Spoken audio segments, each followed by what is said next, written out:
जिद हो तो क्रिस्टियानो रोनाल्डो की जैसी। कहते हैं किसी भी ओवरनाइट सक्सेस के पीछे सालों की मेहनत होती है, एक पागलपन होता है उस सपने के लिए। और बचपन से ऐसा ही कुछ पागलपन था एक माली के बेटे में फुटबॉल को लेकर, और इसी पागलपन ने इस बंदे को क्रिस्टियानो रोनाल्डो बना दिया, जो आज हर फुटबॉल लवर के दिल की धड़कन है। जी हाँ दोस्तों, मैं बताने जा रहा हूँ फुटबॉल की पहचान क्रिस्टियानो रोनाल्डो की। आज ये सब जानते हैं कि ये बंदा अरबों की बंगलों में रहता है, करोड़ों की गाड़ियों में घूमता है, पर इस कामयाबी के पीछे का स्ट्रगल और नंबर 1 बने रहने की वजह के लिए जो मेहनत है उससे कुछ ही लोग रूबरू हैं। और आज इस आर्टिकल में इस बंदे के कुछ किस्से पढ़ने के बाद आप भी बोलेंगे कि कामयाबी ऐसे बंदे से दूर रह ही नहीं सकती।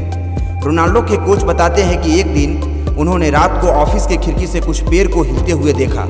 उन्हें लगा कुछ मीडिया वाले जासूसी कर रहे हैं, पर पूछताछ करने के बाद पता चला कि रोनाल्डो जंगली पेड़ के बीच अकेले प्रैक्टिस कर रहे थे ताकि अपनी स्किल्स को और इम्प्रूव कर सके। जब ट्रेनिंग के बाद बाकी टीम के साथी शोर लेने चले जाते थे तब भी ये बंदा अकेले प्रैक्टिस करता था।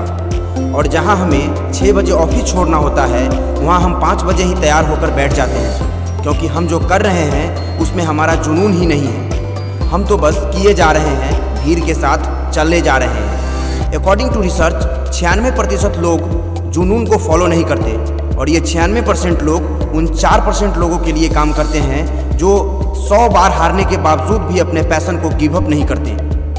लूजर हमेशा बहाने बनाते हैं, घर वाले सपोर्ट नहीं करते हैं, पैसा नहीं है, स्किल नहीं है, वगैरह वगैरह, पर विनर ऐसे हालातों में भी रास्ते खोज ही लेते हैं। रोनाल्डो की लाइफ में भी कई मुश्किलें आईं, पर ये मुश्किलें इस बंदे का बाल भी बांका ना कर सकी। 12 साल की उम्र में इस बंदे को फुटबॉल के लिए अपनी फैमिली से दूर होना पड़ा। 15 साल की उम्र में हार्ट प्रॉब्लम की वजह से डॉक्टर ने फुटबॉल खेलने से मना कर दिया, पर अब तक ये गेम इस बंदे की जान बन चुकी थी। और अब इसके पास 2 रास्ते थे, एक तो फुटबॉल खेलना छोड़ दो या दूसरा एक रिक्सी सर्जरी करा लो, पर इस बंदे ने दूसरा रास्ता चुना। उससे उबड़े ही नहीं थे कि दूसरा पहाड़ टूट पड़ा। शराब पीने की वजह से उनके पिता की डेथ हो गई, जिससे रोनाल्डो को बहुत बड़ा सदमा पहुंचा।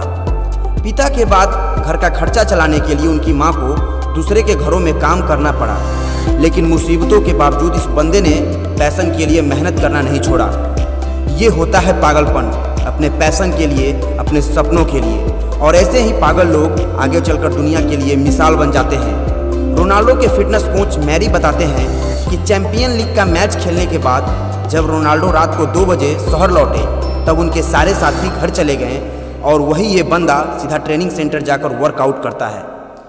मैच जीतने के बाद और दुनिया का सबसे महान खिलाड़ी बनने के बाद भी ये बंदा रुकने का नाम नहीं लेता। और ऐसा ही कुछ होता है विनर का एटीट्यूड, जो दूसरों से नहीं खुद के कल से प्रतिस्पर्धा करते हैं, खुद को और बेहतर बनाने के लिए।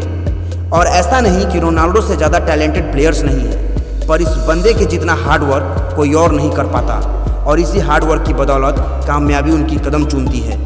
दोस्तों, नंबर 1 बनना जितना मुश्किल है उससे कहीं ज़्यादा मुश्किल है नंबर 1 बने रहना।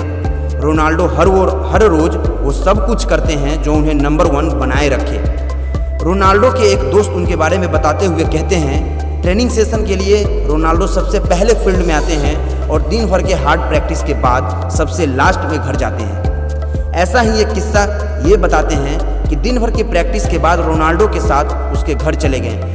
उनके साथ डिनर करने के बाद उन्हें लगा कि रोनाल्डो अब आराम करेंगे, पर रोनाल्डो फुटबॉल लेके वापस प्रैक्टिस करने चला गया। रोनाल्डो की वाइफ से पूछने के बाद उन्होंने बताया, never get satisfied with practice. वो हमेशा कुछ ज़्यादा करना चाहते हैं और वो करते भी हैं। दोस्तों, क्या तुम ये दे सकते हो अपने डेडिकेशन अपने सपनों के लिए? ज़रूर दे सकते हो, पर बस प्यार करो अपने उन सपनों से, तब तक ना रुको जब तक कि वो सपना हकीकत में ना बदल जाए। फिर उसके लिए दुनिया इधर से उधर क्यों ना करनी पड़े। All the best. मिलते हैं इसी के साथ अगली वीडियो में। आज के लिए बस इतना ही।